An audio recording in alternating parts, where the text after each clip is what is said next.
The vote that Prime Minister Theresa May has spent the last 2 years negotiating with the EU was resoundingly defeated last night in a historic loss for the Prime Minister. Such a heavy loss hasn't been inflicted since 1924. Opposition politicians from the Labour Party voted against her deal, as did politicians from May's own Conservative Party. The deal was not on Brexit itself, in fact, but on the manner in which the UK intends to leave Europe. So that deal that Theresa May has spent 2 years negotiating was either deemed not a clean enough break from the EU or too much of a Brexit, depending on the politician's own personal belief about Brexit. So what happens next? Well, immediately after the vote last night in Parliament, Opposition leader Jeremy Corbyn called for a vote of no confidence in Prime Minister Theresa May. That will take place at around 7 p.m. GMT this evening, after 6 hours of debate in the UK Parliament. Now, Theresa May is expected to win that no confidence vote after members of her own party, who despite voting against her deal, said that they will vote for confidence in the leader, Prime Minister Theresa May. So where does that leave us?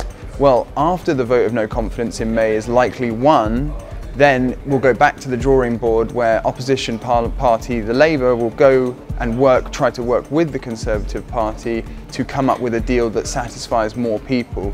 The UK is still on course to exit Europe on March 29th, although last night's defeat does cast some doubt over how realistic a timeline that is. All options are still available. There could be a second referendum, there could be no deal, and the UK could come crashing out of the EU on March 29th, although politicians from both Brussels and London have expressed deep concern over that possibility, given the damage it would do to business.